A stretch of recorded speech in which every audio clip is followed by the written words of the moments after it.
las principales características de la nueva normativa contable en el sector municipal. También vamos a ver la resolución número 3 del 2020 de la Contraloría General de la República, la normativa específica de bienes de uso, activo intangible, existencia y políticas contables, las instrucciones de primera adopción del 2021. También vamos a ver las herramientas para la implementación de las NIC en municipalidades, la funcionalidad del plan de cuenta, nuevas cuentas de activo, pasivo, ingreso y gastos patrimoniales, las cuentas que se eliminan, la preparación y presentación de los estados financieros, formato de los estados financieros, relación funcional de los estados financieros, notas a los estados financieros. ¿Ya?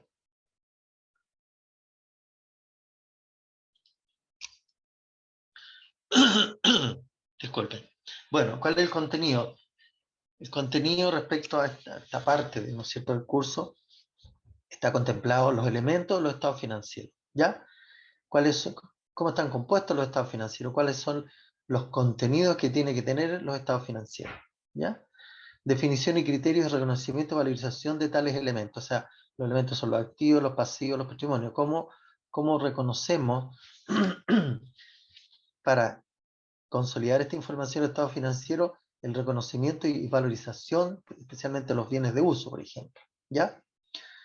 Los estados financieros con propósitos generales, los formatos de los estados financieros, la relación entre los estados financieros. Acuérdense que tenemos estados financieros, tenemos el balance general, tenemos el estado de situación presupuestaria, tenemos los flujos efectivos, ¿no es cierto? Tenemos las variaciones patrimoniales netas, tenemos, ¿no es cierto?, bueno, esos son los principales informes que se contemplan en esta normativa. Y por último tenemos las notas explicativas a los estados financieros. Aquí hay una pregunta, ¿es obligatorio preparar los estados financieros? Primero que nada, sí, yo creo que es obligatorio hacerlo porque es parte fundamental de lo que es la gestión de los municipios, ¿ya?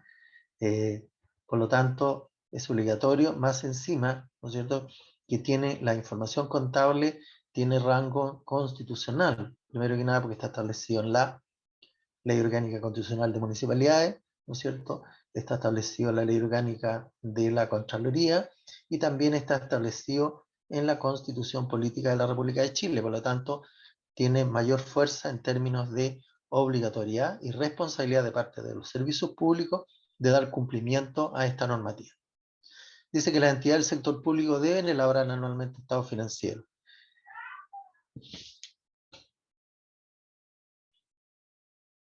Esperemos un segundito.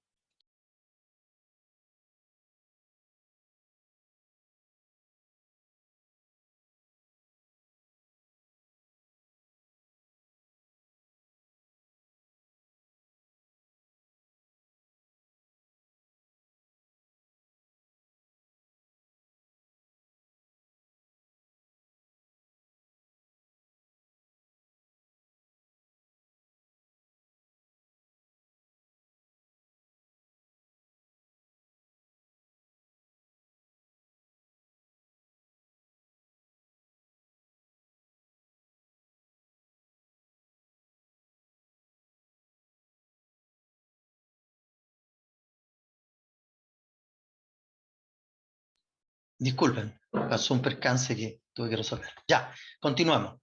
¿No es cierto? Dice que por oficio 59.548 de diciembre del 2020 se parten las instrucciones al sector municipal sobre el cierre del ejercicio contable del 2020, los plazos de presentación de los informes bajo el oficio 6820-2005 y sus modificaciones. En atención a que las municipalidades a contar el 1 de enero del 2021 comienzan a regirse por las NIC en diciembre del 2021, se impartirán las instrucciones, ¿no es cierto?, sobre la presentación de los estados financieros. ¿Ya?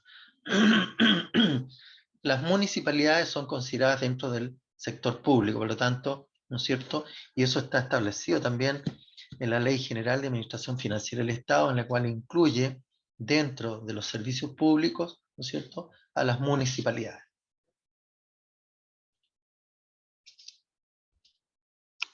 Y acá tenemos el Decreto Ley 1263 de 1975, la Ley Orgánica de Administración Financiera del Estado, ¿ya? El cual dice: el sistema de administración financiera del Estado comprende el conjunto de procesos administrativos que permiten la obtención de recursos y su aplicación a la concreción de los logros de los objetivos del Estado.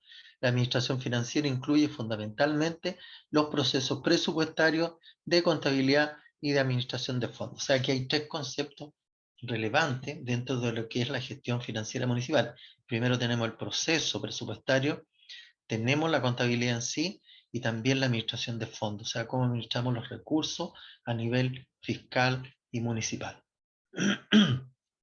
Luego dice: el sistema de administración financiera del Estado comprende los servicios e instituciones siguientes, los cuales para efectos se entenderá por sector público.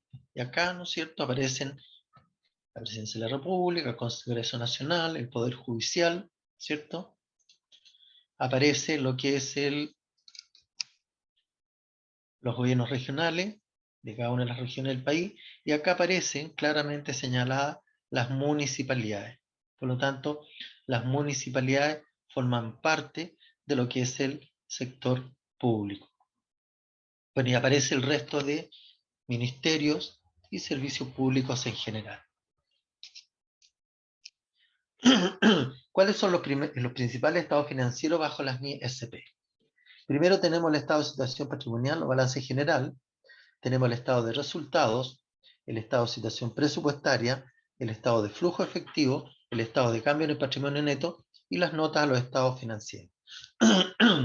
El estado de situación patrimonial o balance general, ¿no es cierto?, es el típico balance en la cual se establecen los movimientos que tienen las cuentas de activo, pasivo y el patrimonio, ¿ya? ¿No es cierto? Y aquí entra a tañer lo que es obviamente la doctrina netamente contable, ¿no es cierto?, sobre el tratamiento de las cuentas, ¿ya? Y dependiendo de su característica, de las operaciones que desarrollan los municipios, vamos a ir utilizando tanto las cuentas de activos, las cuentas pasivas y también el patrimonio institucional, ¿ya? Respecto de las cuentas de activos, ¿no es cierto?, obvio tienen su tratamiento especial, ¿ya? Que las cuentas de activos no pueden presentar saldo acreedor, ¿ya? Como tampoco las cuentas de pasivos no pueden presentar saldo deudor. O sea, mirándolo en forma general y doctrinaria, ¿qué quiere decir cuando nosotros decimos que las cuentas de activos no pueden presentar saldo acreedor? ¿No es cierto? Es porque no podemos registrar mayor valor que lo que tenemos, ¿ya? En el caso, por ejemplo, de la cuenta caja banco, ¿ya? No podemos presentar saldo acreedor. ¿Y eso qué significa? Que no podemos gastar más plata de la que tenemos. Por lo tanto, ahí, si se presentase una situación así, evidentemente que hay un registro incorrecto que no se ajusta, primero que nada, a los principios de contabilidad y a la doctrina contable respecto de la parte conceptual de este tipo de cuentas. Lo mismo ocurre con las cuentas de pasivos, ¿ya? Y por último, se incluyen también en este proceso, obviamente, el patrimonio, que también es una cuenta de pasivo, que al haber aumenta y al debe disminuye, tiene tratamiento de cuenta pasiva. Por lo tanto, el patrimonio institucional jamás podría presentar saldo deudor, siempre va a presentar saldo acreedor. Luego tenemos el estado de resultados, el cual, ¿no es cierto?, que informa este estado de resultados. Este estado de resultados informa sobre las variaciones indirectas que se producen en el patrimonio institucional. Y están basados en dos grandes grupos de cuentas, que son los ingresos patrimoniales, por un lado, y por otro lado tenemos los gastos patrimoniales. Por lo tanto, la diferencia que se produce entre ambas cuentas, entre ambos grupos de cuentas, se genera lo que es la pérdida o la ganancia del ejercicio contable respectivo. Cuando va a haber pérdida, obviamente va a ser disminuido el patrimonio, y si hay ganancia, va a ser aumentado el patrimonio. Ahora, uno de los principios del sistema contable es la invariabilidad del patrimonio. Por lo tanto, ¿no es cierto?, hay cuentas complementarias patrimoniales que se van registrando estas variaciones, como por ejemplo la cuenta de los resultados acumulados y el resultado del ejercicio, el cual, ¿no es cierto?, no altera la estructura del patrimonio. Luego tenemos el estado de situación presupuestaria. ¿Qué dice respecto al estado de situación presupuestaria? Aquí tiene que ver única y exclusivamente con el movimiento presupuestario, tanto de ingresos como gastos, ¿ya? En la forma como se ha ido ejecutando el presupuesto de cada municipio, ¿cierto?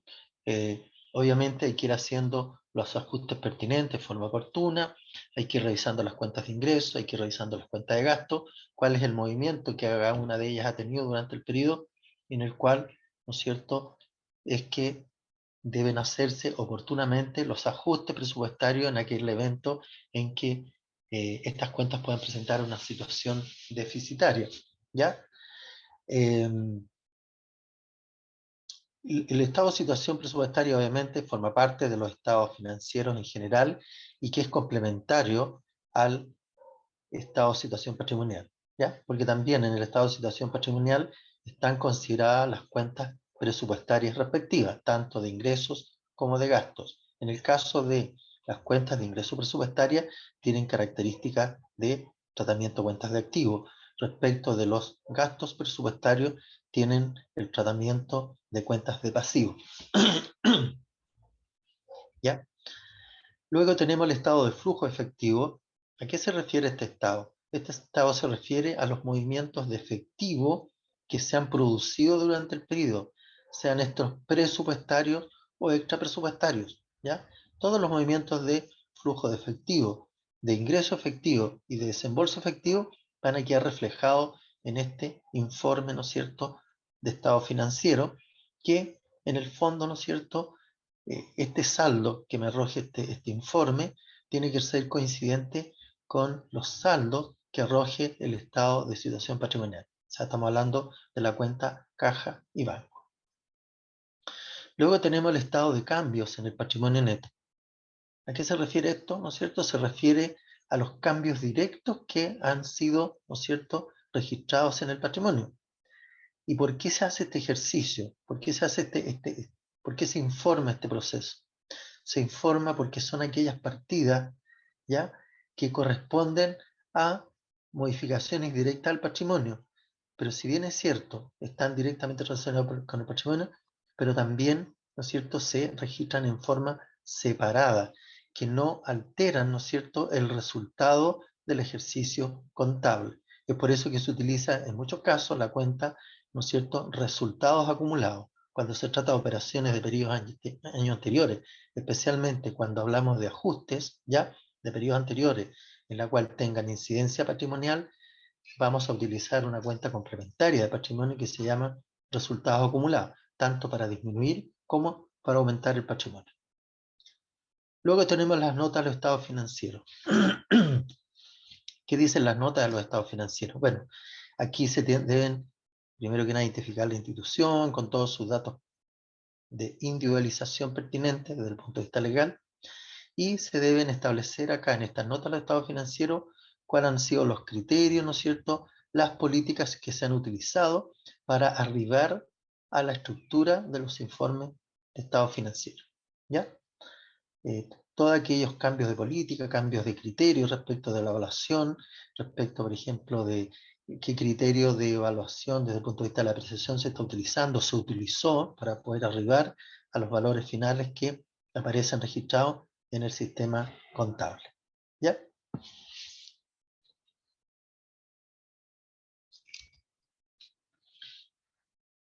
Dentro de la preparación y presentación de los estados financieros, como decían antes, ¿no es cierto?, tenemos el balance general.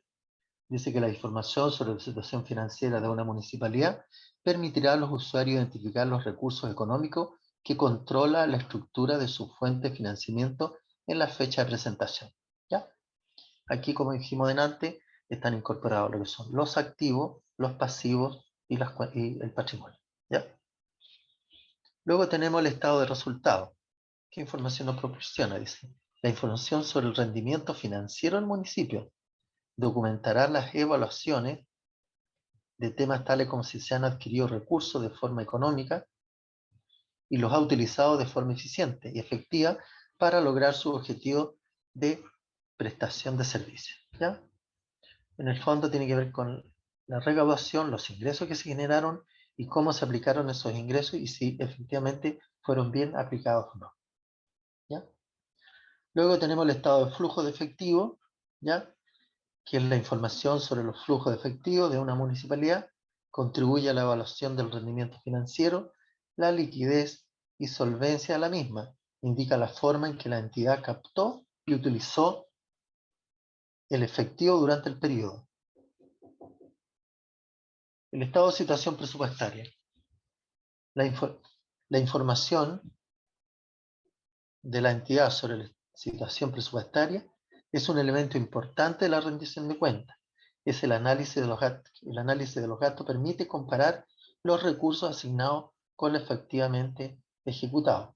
Por su parte, la evaluación de los ingresos permite comparar las previsiones aprobadas con los efectivamente generados. O sea, en el fondo, aquí estamos hablando respecto de las estimaciones que se determinaron en algún momento respecto de los ingresos, ¿ya?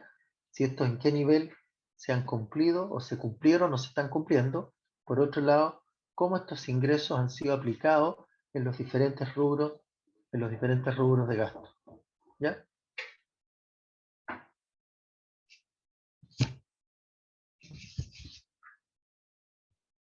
Luego tenemos el estado de cambio en el patrimonio neto. Esa es la información de la municipalidad sobre el cambio en el patrimonio neto. Permite mostrar las variaciones directas del patrimonio en el transcurso del periodo contable. Luego tenemos las notas explicativas, que son parte integrante de los estados financieros y proporcionan información adicional que permite que los usuarios evalúen los objetivos, las políticas y los procesos que la entidad aplica para gestionar su patrimonio.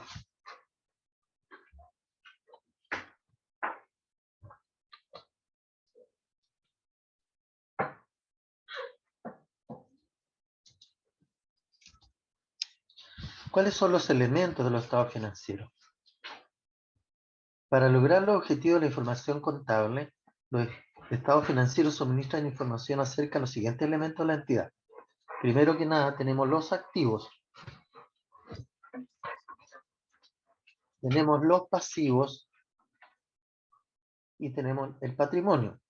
Bueno, respecto a los activos, tiene que ver con todos los bienes, ¿no es cierto?, tanto materiales, inmateriales, muebles, inmuebles, ¿no es cierto?, financieros, que posee el municipio, cuando hablamos de activos.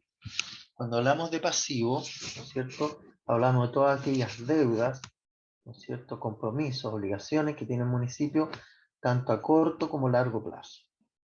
Y por último tenemos el patrimonio, que es, ¿no es cierto?, lo que el municipio dispone después de haber hecho la deducción entre el activo y el pasivo. Por otro lado, ¿no es cierto?, también tenemos dentro de los elementos del estado financiero los ingresos patrimoniales y los gastos patrimoniales. Los ingresos patrimoniales, ¿no es cierto?, forman parte, los ingresos patrimoniales y los gastos patrimoniales forman parte de el estado de resultados, mientras que los activos, pasivos y patrimonio forman parte del estado de situación financiera o el estado, ¿no es cierto?, del balance general. Luego tenemos los ingresos presupuestarios y los gastos presupuestarios, que son elementos que conforman el estado de situación presupuestaria del municipio, ¿ya? Los ingresos presupuestarios, ¿no es cierto?, corresponden a todos aquellos ingresos que se encuentran estipulados en el presupuesto municipal. Y por otro lado tenemos los gastos presupuestarios, que son todos aquellos gastos que se encuentran contemplados dentro del presupuesto municipal. ¿Ya? Aquí sí podemos ver y visualizar que hay una mezcla, ¿no es cierto?, que de repente cuesta un poco interpretar cómo la parte presupuestaria se complementa con el sistema contable puro, ¿ya? Ya que ambos registros y ambos conceptos tienen una diferencia importante. Primero porque el presupuesto, ¿no es cierto?, es una estimación a priori de las actividades o inversión que va a hacer el municipio, tanto en ingresos como en gastos. Y respecto al sistema contable, obviamente que por principio, ¿no es cierto?, por norma, el sistema contable registra hechos económicos, ¿cierto?, hechos económicos reales, sean estos en efectivo o no efectivo, pero sí son hechos económicos reales que de una u otra manera afectan al patrimonio institucional en forma menor o mayor. ¿Ya?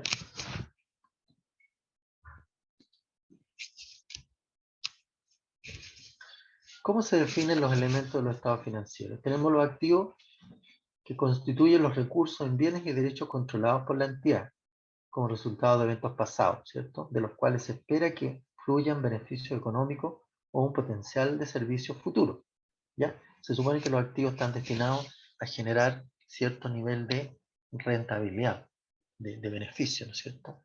En el caso de los municipios, ¿no es cierto? Tenemos que, tendrá que otorgar todos los bienes que se tienen disponibles un nivel de rentabilidad social primero que nada, ¿no es cierto? Considerando que las municipalidades no persiguen fines de lucro, ¿ah? Pero obviamente también tienen que registrar, ¿no es cierto?, ciertos niveles de disponibilidad, tanto de recursos como de generación de la generación de resultados positivos, ¿ya? Por lo tanto, ¿no es cierto?, eso implica también la forma en cómo cada municipio, ¿no es cierto?, administra sus bienes.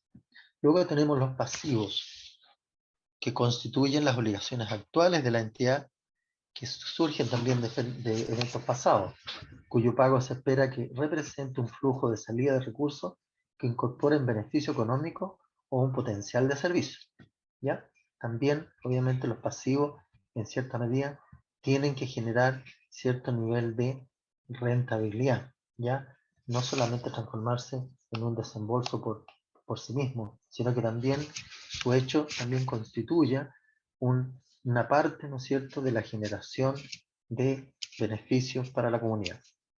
Y obviamente el patrimonio, que refleja la diferencia entre los activos y pasivos, que representan los derechos del Estado o de un segmento de este sobre los recursos públicos.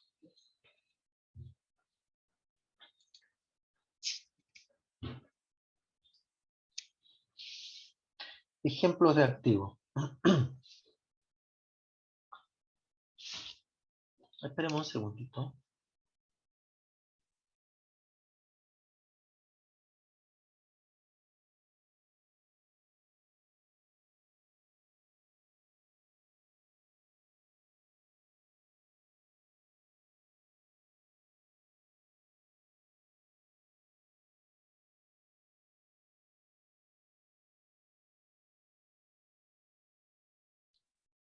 Bueno, acá tenemos un ejemplo de activos.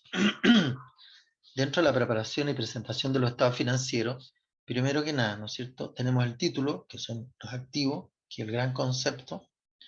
Tenemos el grupo, que aquí, por ejemplo, para este caso, tenemos los bienes de uso, los bienes de consumo y existencia, ¿ya? Luego, ¿no es cierto?, tenemos el subgrupo, que viene la división del bienes de uso, que son bienes de uso depreciable y bienes de uso no depreciable. Luego también en los bienes de uso de consumo y existencia tenemos las existencias y las existencias en tránsito. Ahí estamos en el subgrupo. Y cuando entramos ya al nivel 1, estamos hablando dentro de los bienes de uso depreciable, las edificaciones y los vehículos, ¿ya? Dentro de los bienes de uso no depreciable tenemos los terrenos, estamos en el nivel 1. Siguiendo en el mismo nivel 1, respecto de las existencias, tenemos la existencia de alimentos y bebidas, ¿no es cierto? Y dentro del nivel 1 también tenemos las existencias en tránsito importadas nacionales, ¿ya? Pero también tenemos las cuentas nivel 2, la cual, ¿no es cierto?, acá podemos clasificar los vehículos a un mayor nivel de desagregación.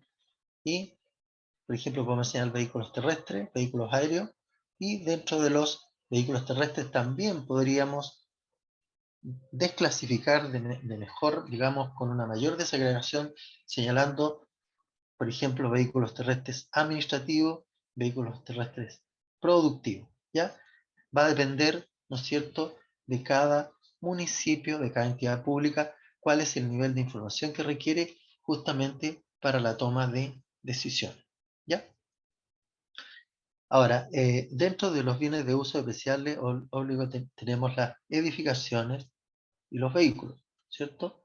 Respecto de las edificaciones, cuando activamos estos bienes, con la nueva normativa, ¿no es cierto?, se establece que estas edificaciones ya tienen que ser valorizadas por sus componentes, ¿ya? ¿Qué componentes podemos encontrar en una edificación? ¿Habrá alguien que me conteste?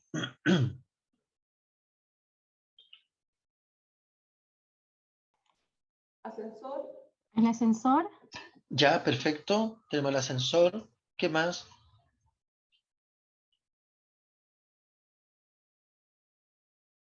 Aire acondicionado. Los aire acondicionados, ¿cierto? ¿Ya? Quizás a lo mejor podrá ser alguna caldera, ¿no es cierto? O algún generador que esté implementado dentro del edificio. Bueno, en ese caso tenemos que ir desagregando, ¿no es cierto?, todos los componentes que conforman ese activo, en este caso las edificaciones. ¿Por qué? Porque de acuerdo a la normativa, y eso y cobra lógica, ¿no es cierto?, porque cada uno de estos componentes, sus vidas útiles son diferentes.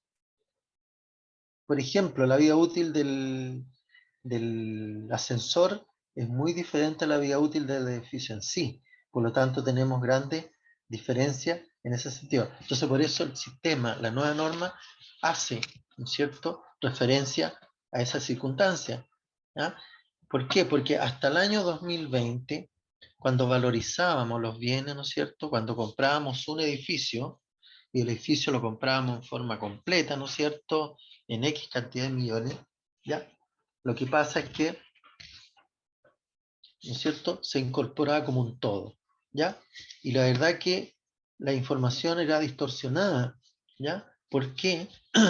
Porque cuando se incorporaba un todo, ¿no es cierto?, considerábamos que todos los bienes que guarnecían ese edificio, todos tenían los mismos años de vida útil, ¿ya? En circunstancias que desde el punto de vista práctico no es efectivo, ¿cierto? Y aquí está demostrado respecto de los componentes, ¿no es cierto?, de los bienes inmuebles, especialmente las edificaciones, ¿ya?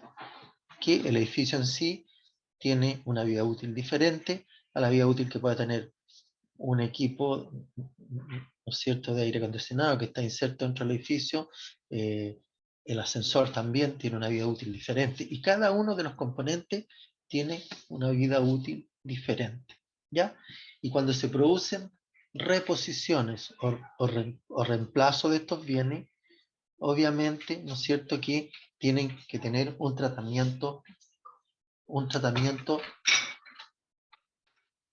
que tener un tratamiento diferente, ¿ya? En términos de, obviamente, de costo y en términos de vida útil.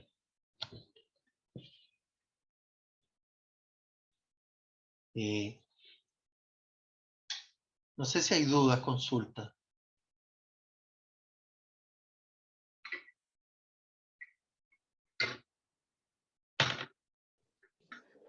Buen día. ¿Le puedo hacer una consulta relacionada con los bienes de uso? ¿Sí? Dígame. Sí, mire, lo que pasa es que esta duda me quedó de la clase pasada en ¿Ya? relación a los bienes homogéneos. Por ¿Ya? ejemplo, si hay una gran compra de millones de pesos en silla, que es el ¿Ya? ejemplo más típico, ¿Sí? y la verdad es que, como hablamos la vez pasada, las sillas no se pueden, es difícil hacerlo como un bien homogéneo porque tienen responsabilidades distintas. Exacto, sí. Si una silla cuesta 70.000 pesos, pero la compra en sí, la orden de compra equivale a millones de pesos, ¿Ya? ¿Sí? ese gasto, ¿cómo se considera? ¿Se considera como activo o se considera como un gasto No, nomás? ahí en la norma dice que se debieran considerar, si lo establecemos en forma independiente, deberá considerarse como un gasto patrimonial, pero no se pierde el control físico del bien, ¿ya? Ah, perfecto, sí. O sea, en el fondo yo tengo claro de que sí, tenemos que inventariar cada una de las sillas, pero Exacto, lo que no teníamos, lo que a mí, la duda que me surgió fue en relación a que tratándose de una compra importante, en el fondo se tiene, al desagregar cada una de las sillas, tendríamos que pasarlo a gasto patrimonial. Mire, vamos a buscarla y vamos a hacer lectura de la NIC, de la resolución 3, ¿no es cierto?, respecto de los bienes de uso. Y vamos a aclararlo bien para que no quedemos con la duda, ¿ya? Sí.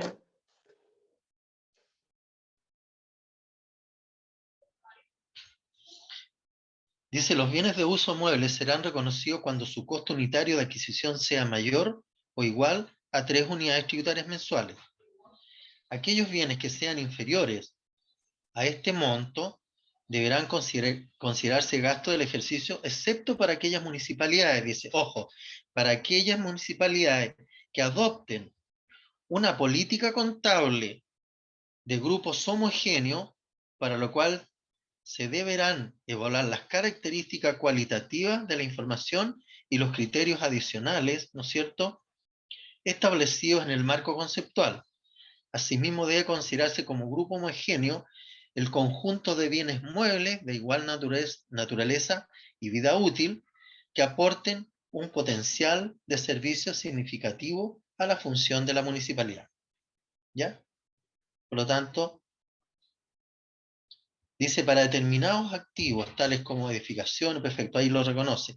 La municipalidad deberá reconocerlos separadamente por componentes si fuera practicable y si cumple cumulativamente con las siguientes condiciones. ¿Ya? Por lo tanto, aquí, si la municipalidad opta, ¿no es cierto?, por el grupo homogéneo, obviamente va a tener que activarlo. De lo contrario, ¿no es cierto?, si no lo activa, ¿no es cierto?, si es inferior a 3 unidades tributarias mensuales, lo tendrá que considerar como un gasto patrimonial, pero a su vez va a tener que considerarlo, ¿no es cierto?, dentro de sus activos, digamos, de bienes muebles, en la parte control físico de los bienes. ¿Mm? Muchas gracias. Yo igual lo insto a que den lectura a la resolución 3 de la Contraloría, donde dice bienes de uso, ¿ya? Ahí aparece lo que es el concepto, aparece cómo se reconocen los bienes de uso, ¿ya? Y también todos aquellos bienes que son homogéneos y que no se activan, ¿ya? Cuando nosotros hablamos que no se activan, esto no significa que el municipio pierde el control de los bienes, el control físico, sino que, ¿no es cierto?, de igual forma hay que mantener los inventarios en forma actualizada y permanente. Importante también es decir que respecto, cuando se trata de bienes inferiores a las 3 unidades tributarias mensuales, se deben habilitar especialmente las planchetas, ¿no es cierto?, que guarnecen cada uno de los bienes en cada una de las dependencias, ¿ya? En la cual tendrá que estar representado, firmado, autorizado, tanto por el responsable del inventario general del municipio, como de la jefatura responsable de los bienes que están ubicados en cada una de las dependencias, ¿ya? Eh, Respecto de lo mismo, respecto de los inventarios, es un trabajo permanente. Esto no es un trabajo de una sola vez, o sea, levantamos el inventario y nos olvidamos. Este es un trabajo en forma permanente, constante, de manera tal de que, por un lado, de mantener actualizado el inventario que se activa, el cual su saldo de la cuenta activa de cada uno de los bienes tiene que ser concordante con el analítico, el auxiliar de bienes muebles, ¿ya? Súper importante, ¿por qué? Porque el analítico me señala a mí cómo está compuesta esa cuenta, digamos. Me va a decir, mira, hay 500 sillas, hay tantos computadores, y dónde están ubicados. Entonces, llevo un control completo, ¿no es cierto?, y adecuado de los bienes de uso en este caso, ¿ya? Y acá podemos definir que existen dos tipos de inventario, pero ninguno es independiente del otro. Va a existir el inventario administrativo, por un lado, y también existe un inventario contable. Ahora, ¿qué pasa? El inventario administrativo debe contemplar tanto los bienes que son activados como los bienes que no son activados. Mientras que en el inventario, ¿no es cierto?, contable, van a estar todos aquellos bienes que están contabilizados en el sistema contable municipal. ¿Ya? De igual forma, yo los voy a tener que tener separados respecto a aquellos bienes que no son inventariables, pero que forman parte del patrimonio de la municipalidad. Luego tenemos, ¿no es cierto?, que dentro de todo este proceso de actualización de los bienes de uso, obviamente, como decían antes, es un trabajo permanente. ¿Por qué? ¿Por qué tendría que ser permanente el inventario? ¿Qué ocurre? ¿Qué debiéramos hacer en forma permanente? Primero que nada, ¿no es cierto? Tenemos que tener a disposición funcionarios que se dediquen a este proceso. Primero que nada, porque no es un tema que se maneja solo, digamos, o sea, que no, que no, que queda a disposición, ¿no es cierto?, de que si alguien lo va a tomar, no lo va a tomar. Es una actividad permanente y que debieran existir funcionarios responsables de la mantención en términos administrativos y en términos contables. ¿Ya? ¿Eso por qué? Porque durante la permanencia de los inventarios se producen altas, se producen bajas, se producen incorporaciones, se producen mejoras, ¿no es cierto? Se producen deterioros, ¿ya? Y esa información va a tener que estar permanentemente actualizada, ¿ya? Porque de esa manera también vamos a poder reflejar en los estados financieros los reales valores que cada uno de los bienes tiene en un momento determinado para los estados financieros, ¿no es cierto?, al cierre del ejercicio contable. ¿Ya? Relevante la información. Relevante también tiene esta información, ¿por qué? Porque si lo vemos desde un punto de vista financiero, ¿ya? Los bienes de uso son uno de los principales componentes de los activos de la institución, ¿ya? Porque si comparamos los bienes de uso, ¿no es cierto?, con la cuenta caja, con la cuenta banco, obviamente que los valores son realmente relevantes, o sea, no hay comparación. Por lo tanto, el conservar y el controlar los bienes de uso es una función primordial de parte de los municipios, porque forma parte, es gran parte del patrimonio que tiene el municipio, ¿ya? Los bienes de uso, los bienes inmuebles, los bienes muebles, ¿ya? No sé, por los terrenos, los edificios, los colegios, por ejemplo, los CEFAM, los centros de atención primaria, ¿ya? Son, digamos, bienes de alto valor económico. Por lo tanto, es primordial darle la importancia que tiene a todo este proceso, ¿ya? Yo sé que hay muchos municipios que tienen muchas dificultades, por ejemplo, para mantener actualizado su inventario, porque siempre como que el inventario no se le ha tomado la relevancia, la importancia que tiene como a nivel de información y a nivel de inversión, digamos, en inversión de fondos. ¿Cuánto es lo que está invertido ahí en bienes? ¿Ah? Solo vemos, ¿no es cierto?, cuando se hacen los proyectos de inversión que vienen, a veces no son financiados por el propio municipio, pero son financiados por entes externos, como por ejemplo el FNDR, que hace proyectos grandiosos, de alto valor, que obviamente van incrementando, ¿no es cierto?, el monto del patrimonio municipal, ¿ya? También acá tenemos, ¿no es cierto?, cuando hablamos de bienes de uso depreciable, bueno, aplicamos también, hay una norma que establece la forma como debemos depreciar, ¿cierto?, los bienes de uso, ¿ya? ¿Cuál es el procedimiento para la depreciación de los bienes de uso?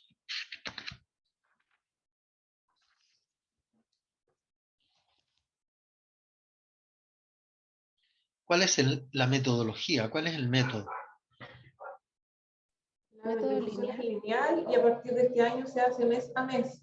Correcto, es a través del sistema lineal, ¿no es cierto? Y a partir de este año, la depreciación se debe practicar en forma mensual. Por lo tanto, cambia, ¿no es cierto?, sustancialmente hasta lo que veníamos haciendo en el mes de diciembre del 2020, en el cual, ¿no es cierto?, tomábamos el valor libro, lo revalorizamos, ¿no es cierto?, y una vez revalorizamos, le aplicábamos el proceso de depreciación anual, no era mensual, ¿ya? Por lo tanto, ¿no es cierto?, es sustancialmente diferente a lo que hoy día está en aplicación. ¿Por qué? Porque también otro de los criterios que se incorpora tiene que ver con el deterioro de los bienes, ¿ah?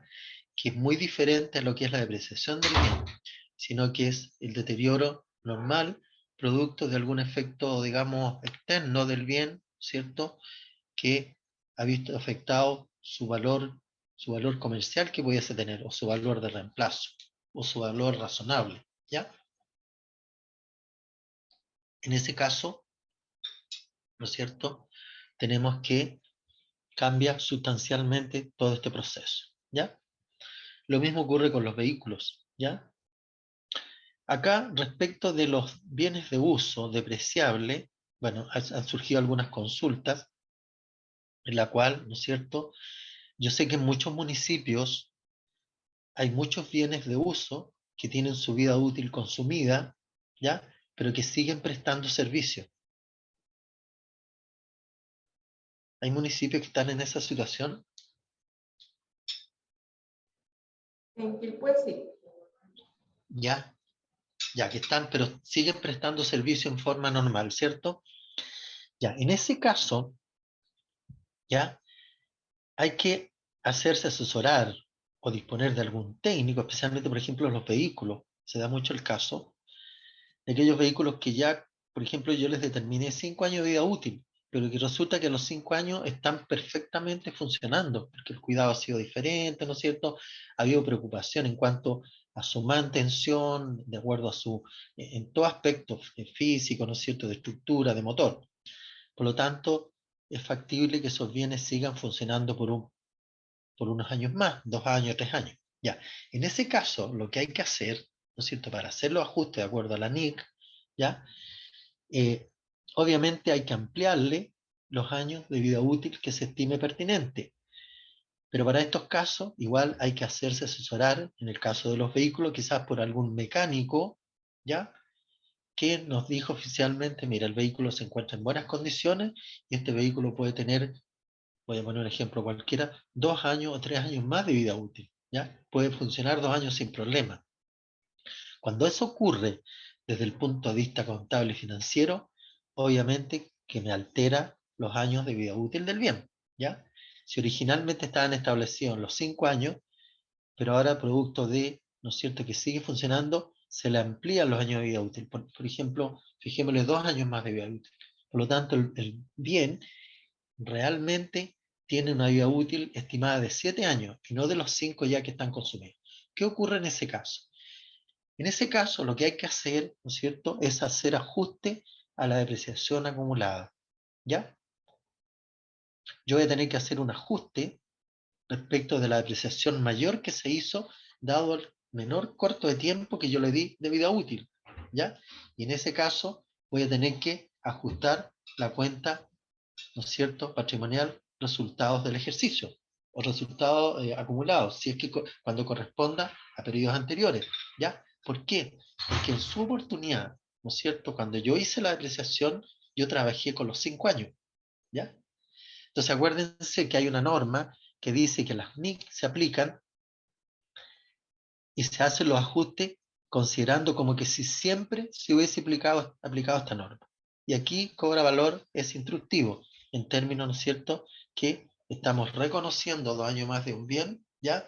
Pero en definitiva tenemos que retrotraer la información y actualizarla de acuerdo a como que si hubiese siempre, se hubiesen fijado los 7 años de vida útil de ese bien, ¿ya? Y para ese efecto hay que regularizar la cuenta de apreciación acumulada y también hay que regularizar, ¿no es cierto?, la variación patrimonial que este movimiento haya generado, ¿ya? En el fondo es un ajuste que tenemos que hacer respecto de esa operación. No sé si hay duda, consultas.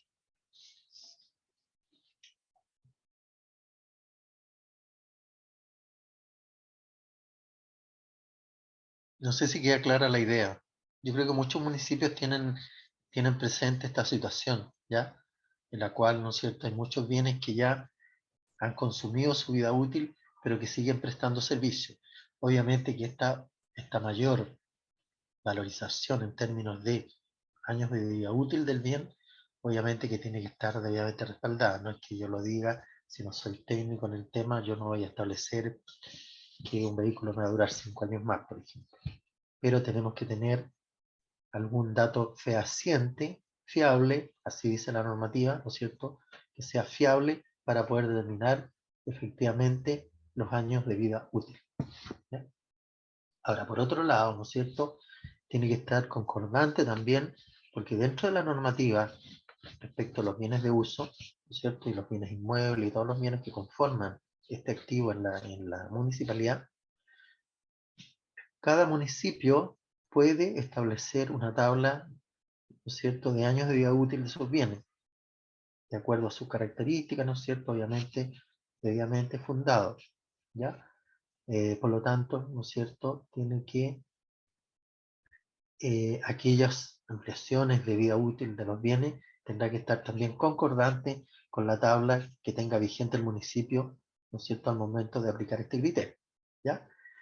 Respecto al año de vida útil, la Contraloría ha establecido, ¿cierto?, una tabla referencial nomás, no es de aplicación obligatoria para los municipios, no es de aplicación, digamos, obligatoria para los municipios su uso, ¿ya? Pero sí cada municipio puede establecer, ¿no es cierto?, su propia tabla de valores. Espérame un segundito, disculpe. Una consulta, ¿pueden verificar su conexión? Porque tengo una alumna que dice PC1 y no sé quién es. Y en sala tengo yo, en mi lista tengo 2 María Cristina y hay una María Cristina presente. ¿Me puede indicar su apellido, por favor? ¿Me lo escriben en el chat de la clase? Ya, disculpen la interrupción. Continuamos, ¿cierto? Bueno, respecto de los bienes de uso depreciable, tenemos los bienes de uso depreciable. ¿Cuáles son las funciones que van a tener en términos de control? Los usos de bienes depreciables son depreciables y también se le aplica el deterioro. Si nos fijamos acá, dentro de la normativa y de los procedimientos, no se establece la revalorización, ¿cierto? Ya desaparece a contar del año 2021 el proceso de revalorización de los bienes de uso. ¿Por qué? Porque la normativa establece que hay que determinar el valor razonable de los bienes. ¿Cuál es el valor razonable de los bienes? ¿Cuál es el valor razonable de los bienes? Bueno, generalmente es el valor de... Alguien que me lo comente. ¿Cuál es el valor razonable de los bienes?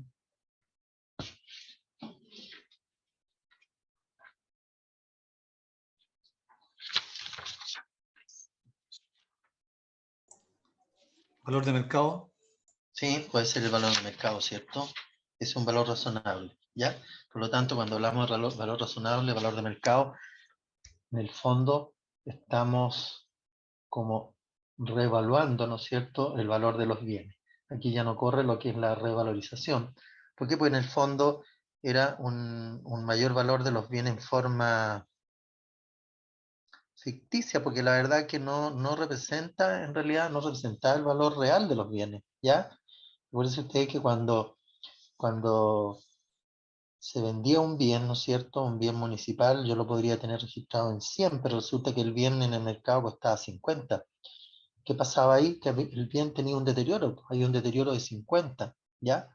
Por lo tanto, la información que entregaba la contabilidad no era fiable, o sea, no es que fuera fiable, sino que no era fidedigna en términos de valor económico de los bienes, ¿ya? No estaba representando el valor real de los bienes en el sistema de información financiera, ¿ya? A ver, esperemos un segundito. Seguimos. Bueno, tenemos los bienes de uso no depreciables, ¿ya? Obviamente por sus características no son depreciables, como en el caso de los terrenos, pero sí, ¿no es cierto?, estos bienes, aun cuando no son depreciables, pero también pueden sufrir deterioro. Eso sí que son aplicables para este efecto, los terrenos, ¿no es cierto?, pueden sufrir deterioro en cuanto a su valor, ¿ya?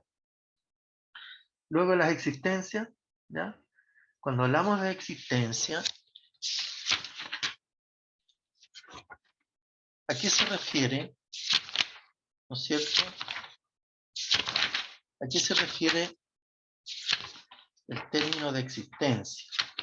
¿Ya? Vamos a verificar bien el concepto de existencia que está establecido ¿no es cierto?, en la normativa respecto de estos conceptos. Un segundito, vamos a ubicar acá en la normativa, ¿no es cierto?, ¿qué nos dice respecto de las existencias? Para mayor claridad. ¿Qué dice la existencia? La existencia dice que son activos. Perfecto, ¿no es cierto? Y siempre lo serán y siempre van a ser. ¿Ya? ¿Cómo se presentan, en este caso, las existencias? Dice, en forma de materiales o suministros, ¿cierto?, para ser consumido en el proceso de producción. En el caso de los municipios no tenemos procesos de producción, por lo menos que yo conozca. ¿Ya? Dice la forma de materiales o suministros para ser consumidos y distribuidos en la prestación de servicios. ¿Ya? También, ¿no es cierto?, se presentan conservados también para la venta o distribución a terceros sin contraprestación o por una contraprestación insignificante en el curso ordinario de las operaciones. O por último, el proceso de producción para su venta o distribución. ¿Ya? También se consideran, no sé, bueno, respecto de estos conceptos, obviamente que es un poco alejado de lo que en términos de existencia podrían registrar los municipios, ¿ya? Salvo, ¿no es cierto?, que lo vamos a ver más adelante, en la cual los municipios pueden establecer algún control respecto a estos bienes. También dice, deberán considerarse existencia los materiales y suministros cuando estos sean significativos y directamente relacionados con el proceso de producción, prestación del servicio o distribución a terceros. Para esto se debe evaluar, entre otros, los criterios cualitativos contenidos en el marco conceptual, como ejemplo, el costo versus beneficio. ¿Ya? ¿Qué significa esto? Significa, ¿no es cierto?, que los municipios, dada la importancia y relevancia desde el punto de vista económico, ¿no es cierto?, sería necesario establecer un sistema de control de existencia estructurado. ¿Y qué me refiero a esto, no es cierto? Que de llevar físicamente el control de estos bienes. ¿Ya? Pero, primero que nada, ¿no es cierto?, hay que verificar si el costo-beneficio están relacionados con el criterio que se quiere aplicar para este control. ¿Ya? Porque no hay que tener presente, ¿no es cierto?, que no se presenta la situación de que el costo de mantener este control de estas existencias sea superior también al costo que representan cada una de las existencias. ¿Ya? Por eso habla acá tiene que ver con el costo versus beneficio. ¿Ya?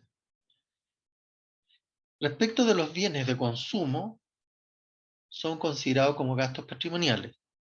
Pero si la autoridad administrativa, en este caso el alcalde, ha decidido llevar un control contable de ellos como existencia, en atención a su materialidad, o sea, estamos hablando aquí de montos importantes, relevantes, ¿no es cierto?, se debe asegurar que al término del periodo contable se reconozcan los bienes consumidos como gastos patrimoniales. ¿Ya? O sea, de igual forma, durante el periodo contable, ¿no es cierto?, yo puedo llevar, ¿no es cierto?, control de existencia en forma exhaustiva, pero al cierre del ejercicio, ¿no es cierto?, yo tengo que considerarlo y reconocerlos como gastos patrimoniales. No sé si me explico. Durante el ejercicio contable, ¿no es cierto?, yo voy a llevar un control físico de existencia en forma independiente, quizá a lo mejor voy a habilitar fichas de control de existencia, ¿no es cierto?, para cada uno de los bienes adquiridos, ¿ya? Voy a dar el control tanto de los ingresos como las salidas.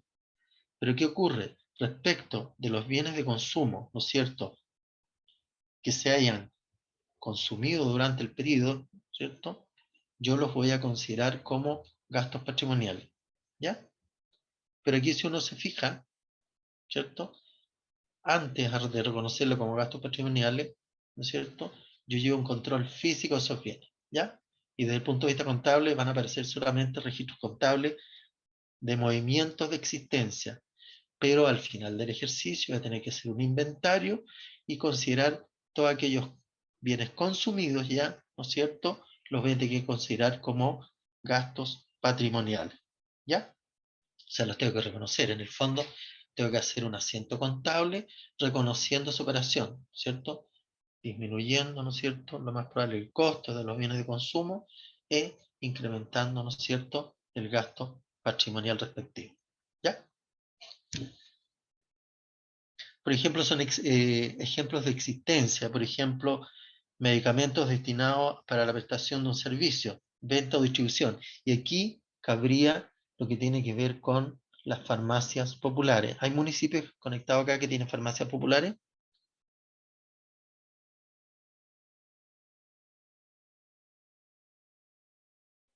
No, por lo menos Bolívar no.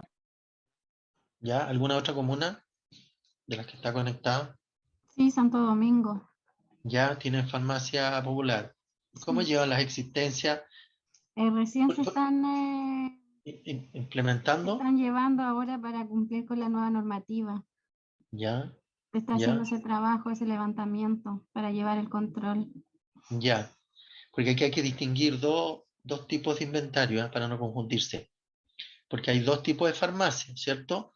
Las farmacias que son de los CEFAM, de los centros de atención familiar, ¿no es cierto? Pero que eso van orientados hacia el consumo de los usuarios del servicio de salud pública, ¿ya?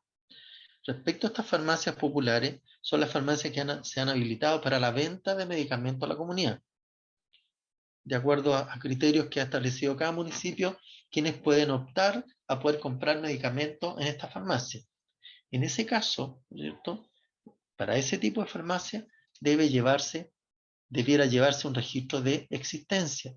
Primero que nada, para los efectos de control, y por otro lado, ¿no es cierto?, para los efectos de hacer las programaciones de compras.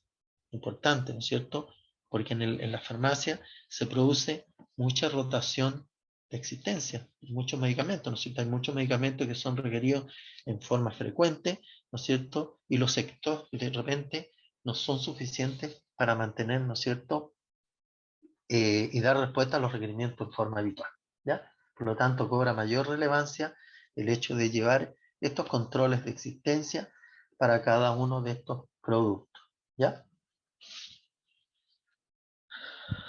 Bueno, respecto de la existencia en tránsito, prácticamente me imagino que algún municipio no tiene, ¿no es cierto?, no importa mercadería en forma directa del exterior. Por lo tanto, salvo algunas de forma muy excepcional, ¿cierto? Bueno, seguimos. Luego pasamos a los pasivos, ¿ya?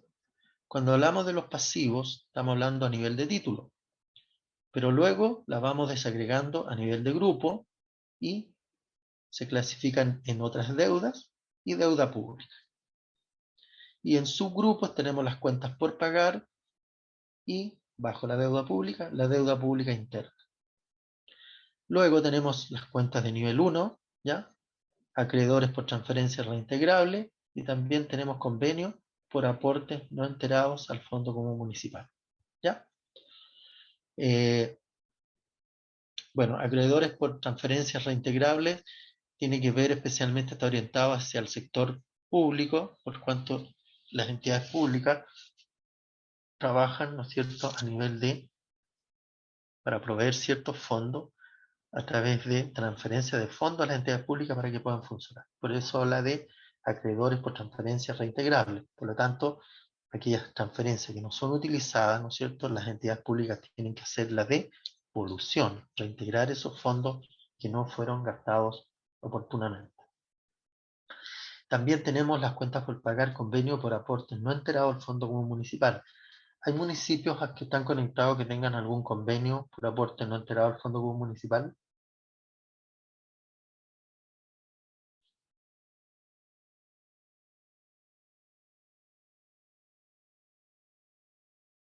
Estos convenios fueron suscritos con la Tesorería General de la República.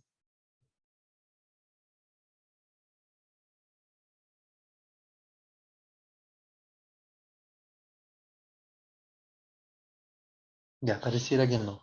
Estamos todos al día en el pago de los aportes al Fondo Común Municipal. Luego tenemos en el nivel 2, ¿no es cierto?, acreedores por transferencias corrientes a otras entidades públicas.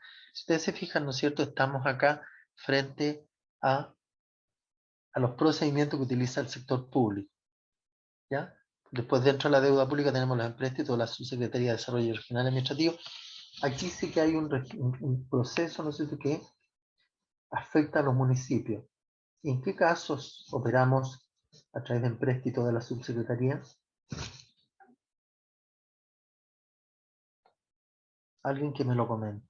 ¿Algún municipio ha establecido algún tipo de empréstitos de parte de la Subsecretaría para algún fin específico?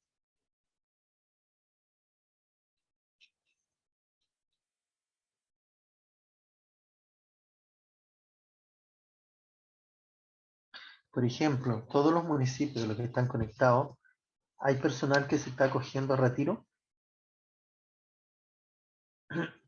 ¿Tienen personal que están haciendo uso del retiro voluntario?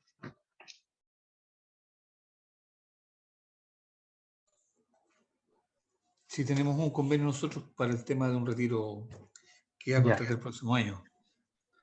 Perfecto. Bueno, respecto de este concepto, empréstito de la Subsecretaría de Desarrollo Regional Administrativo, aquí podemos homologar aquellos anticipos, ¿cierto?, que entrega la Subsecretaría a través de anticipo al Fondo Municipal para aquellos municipios en los cuales algunos funcionarios están acogiendo retiro y que por razones financieras, ¿no es cierto?, de problemas de caja, de liquidez, no les es posible poder pagar en forma inmediata, ¿no es cierto?, el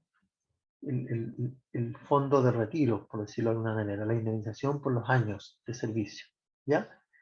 En la cual, ¿no es cierto?, la misma ley del retiro voluntario ha establecido que los municipios pueden, ¿no es cierto?, solicitar a cuenta del Fondo Común Municipal anticipos para poder pagar estas indemnizaciones, ¿ya? Acuérdense ustedes que estas indemnizaciones equivalen a 11 meses de sueldo, ¿ya?, que homologa en cierta forma a la normativa que establece el Código del Trabajo respecto de, ¿no es cierto?, de los años que corresponde pagar, ¿ya?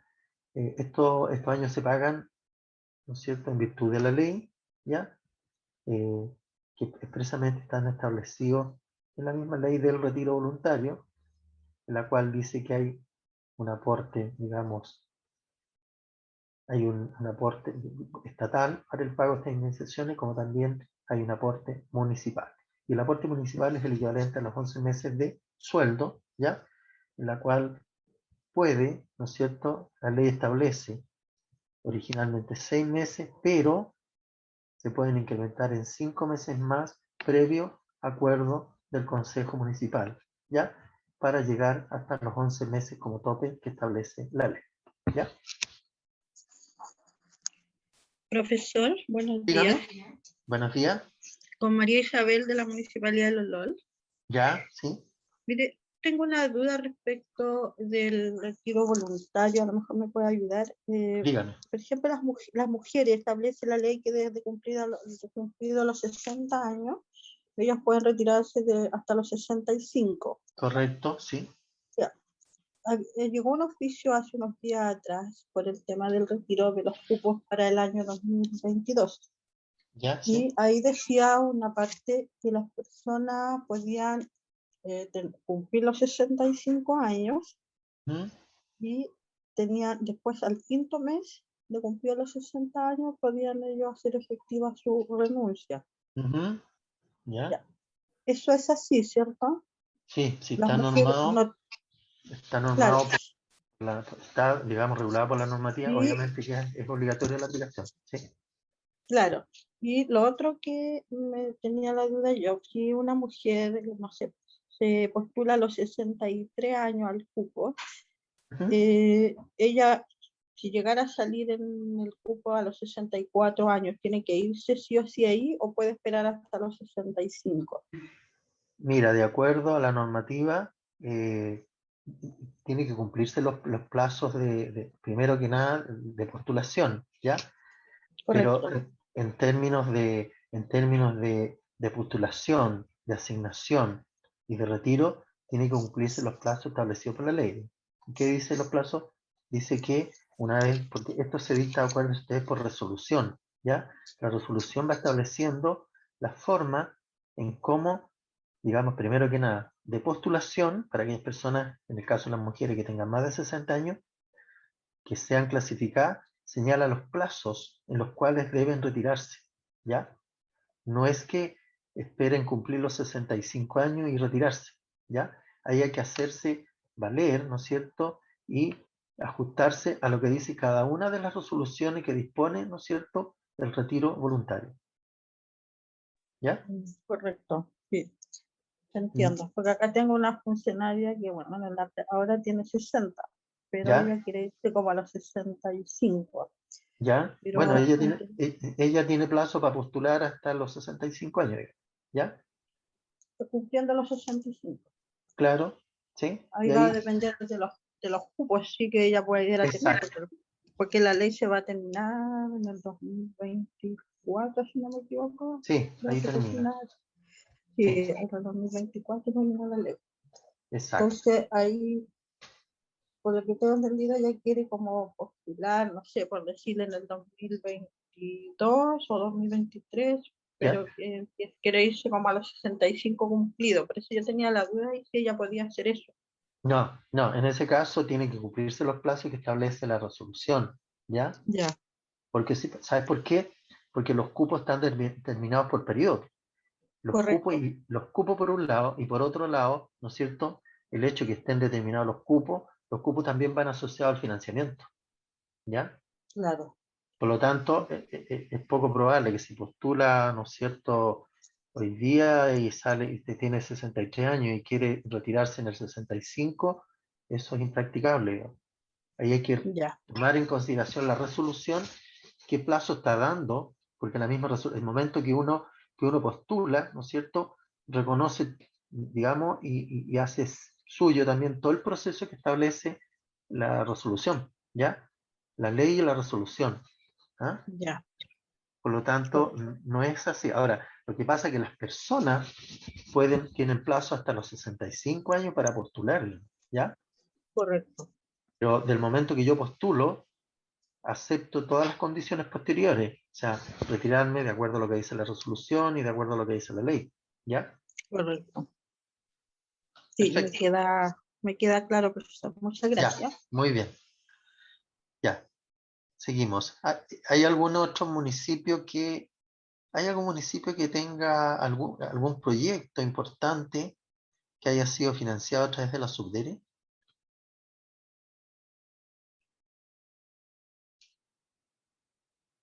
Bueno, yo sé que hay municipios que han tenido financiamiento, de hecho, para la construcción de ciertos proyectos específicos, pero que han sido objeto también de reembolso, digamos. Son como préstamos como a largo plazo.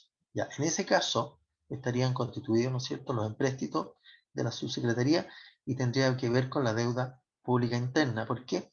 Porque generalmente los empréstitos que hace la subsecretaría para proyectos importantes y que están previamente establecidos en leyes, en reglamentos, en decretos supremos, ¿no es cierto?, son de larga data, ¿ya? Por lo tanto, se consideran como deuda pública interna a largo plazo, ¿ya? Profesor, Sí, dígame. sí, bueno, con respecto al tema de Subdere, bueno, tiene una cantidad importante de fuentes de financiamiento que pueden ayudar a los municipios. Correcto. Y entre iniciativas está, por ejemplo, el FIGEM, ¿Ya? que se recibe todos los años en las municipalidades dependiendo una serie de cumplimientos que tiene que tener el municipio, y ¿Ya? eso se incentiva con una cantidad de millones. En estas municipalidades generalmente va entre los 70 a 80 millones de pesos, y el municipio al momento de ingresar ese dinero al presupuesto municipal tiene que hacer una Correcto. propuesta al consejo donde determina esos 80 millones en qué proyectos de infraestructura Ya, eventualmente lo va a gastar. ya. Pero sí, eso tiene que ver con el financiamiento de los subderes, pero no es reembolsable. Ah, O no, por sea, supuesto, no lo sabe. no es reembolsable, o sea, pasa a formar parte del patrimonio del municipio, ¿cierto? Acá, Perfecto. cuando hablamos de empréstito, estamos hablando de los anticipos, los préstamos que hace la subsecretaría, en la cual el municipio tiene que reembolsar ese préstamo que le hizo la Subdere, ¿ya? En términos de las condiciones en que hay que devolverlo. ¿Ah? Y eso se da en el caso que hablábamos delante respecto de los fondos de retiro, en la cual obviamente se anticipa ingresos provenientes del fondo común municipal. Por lo tanto, el municipio, mientras eso esté vigente, el municipio se transforma en un deudor, en este caso, del fondo común municipal. ¿Ya?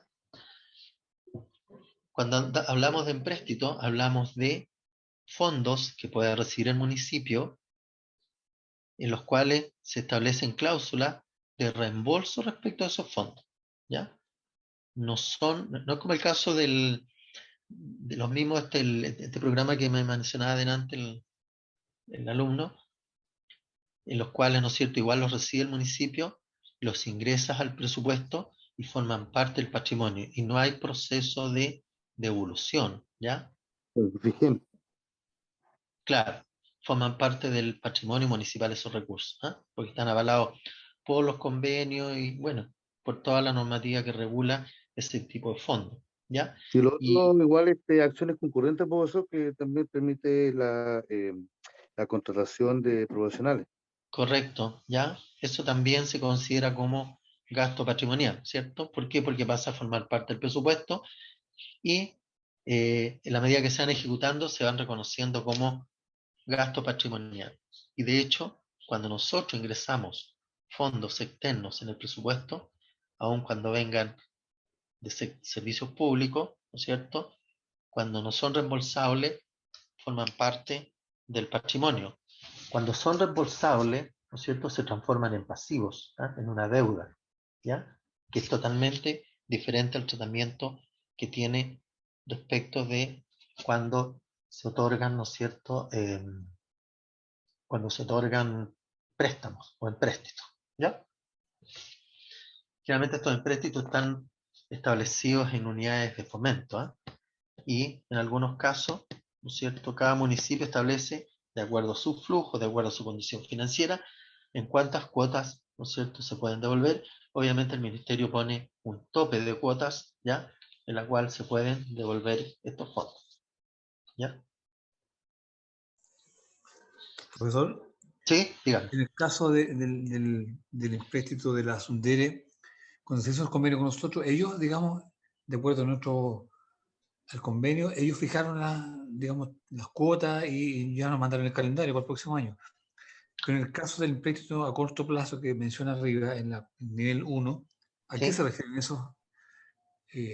¿Similares al otro o no? Son similares. Cuando hablamos a corto plazo, acuérdense usted, cuando hay que devolverla dentro del ejercicio contable, ¿ya?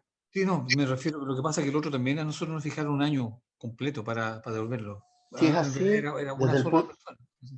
Puede ser si es así, desde el punto de vista conceptual, cuando nosotros tengamos que clasificar esa deuda, ¿no es cierto?, la vamos a clasificar a corto plazo, porque la vamos a tener que cumplir dentro del ejercicio contable o sí, dentro sí, del pues, ejercicio presupuestario, claro. ¿ya? Cuando supera, ¿no es cierto?, el ejercicio contable presupuestario, la vamos a considerar como una deuda de largo plazo, Sí. ¿ya? Acuérdense, eso está contemplado dentro de la SNIC, ¿ya? Y es una de las novedades del registro de este sistema, porque hasta hace unos años atrás, hasta el año 2020, ¿no es cierto?, no había importancia, o no había, ¿no es cierto?, no se exigía la información de poder clasificar estas deudas a corto o largo plazo. Pero hoy en día sí, hay que definirlas, cuáles son las de corto plazo y cuáles son las de largo plazo, ¿ya? Ahora, Bueno, operaciones que nacen ya desde con esta nueva normativa, tenemos que reconocerla de forma inmediata y clasificarla en el rubro que corresponda.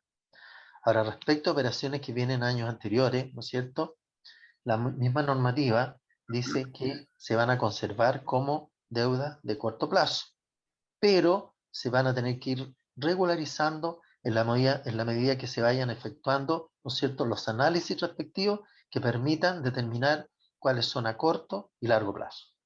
¿Ya? en el caso, profesor, lo que yo le consultaba sobre estos empréstitos a corto plazo, lo que pasa es que ahí hay unos municipios que están endeudados, por ejemplo, con años del alumbrado público, por ejemplo. ¿Ya? Ahí puede ser un tema de financiamiento a través del, en este caso, la Sundere o el ministerio, no sé. En No ese, le en entendí, ese no le caso, entendí bien la exposición anterior. Repítame, disculpe que no la haya entendido yo. Es que no Lo la que pasa es escuché.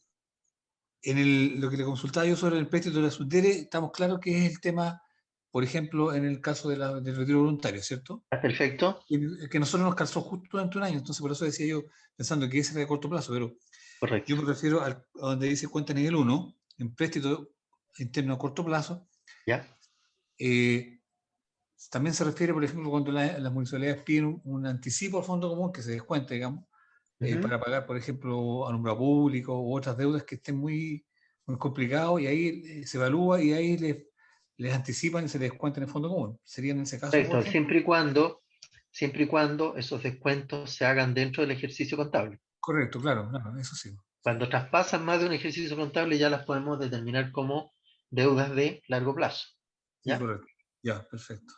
De hecho, en el sector privado, ¿no es cierto? Hay considerado deudas de corto plazo, deudas de mediano plazo y deudas de largo plazo. ¿Ya? Deudas de mediano plazo habla creo que por ahí de 3 años. Deudas de largo plazo sobre de los 3 años hacia arriba. ¿Ya? Pero no sería este el caso porque en el caso de los municipios está claramente señalado cuál es una y cuál es otra. ¿Ya? Y eso también está en la resolución 3 de la Contraloría, que son las cuentas por pagar, o la deuda. ¿Ya? ¿Alguna otra consulta? ¿Duda? Parece que estamos. Seguimos. Seguimos, ¿no es cierto? Acá tenemos lo que es la estructura del patrimonio. ¿Ya? Está señalado en el título, a nivel de título, el patrimonio. Luego tenemos el grupo, que es patrimonio del Estado, que es a nivel nacional, ¿no es cierto? Después tenemos el subgrupo, patrimonio del gobierno general, ¿ya? Que concentra todos los servicios públicos, ¿ya?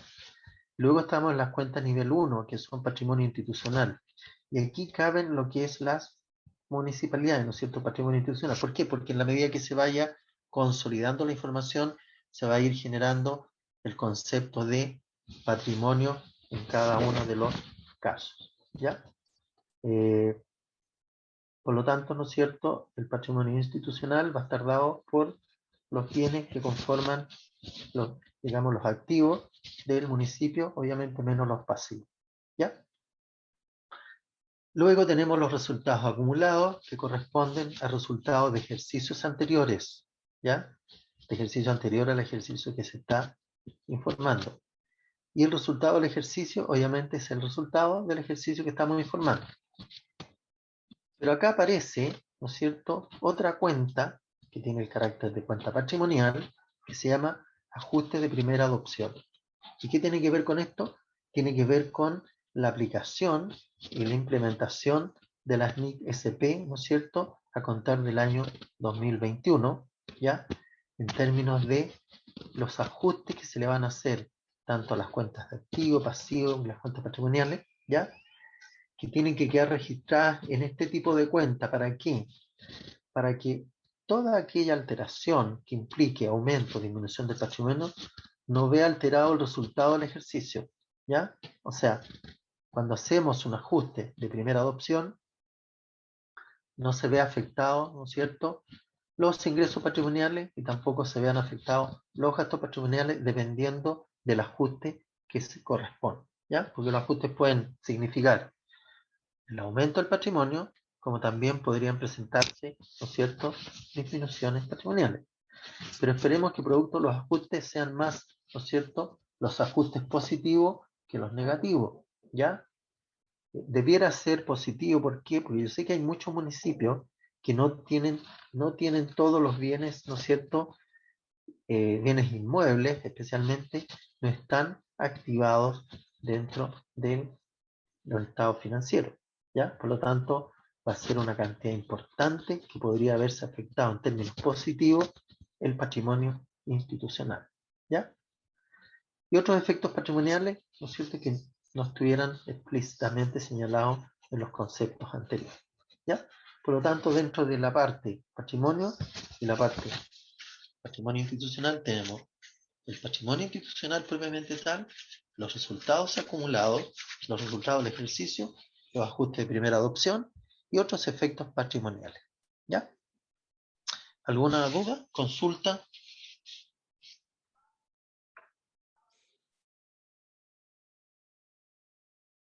¿No hay dudas? Parece que no, profesor. Vamos a la pausa. ¿No?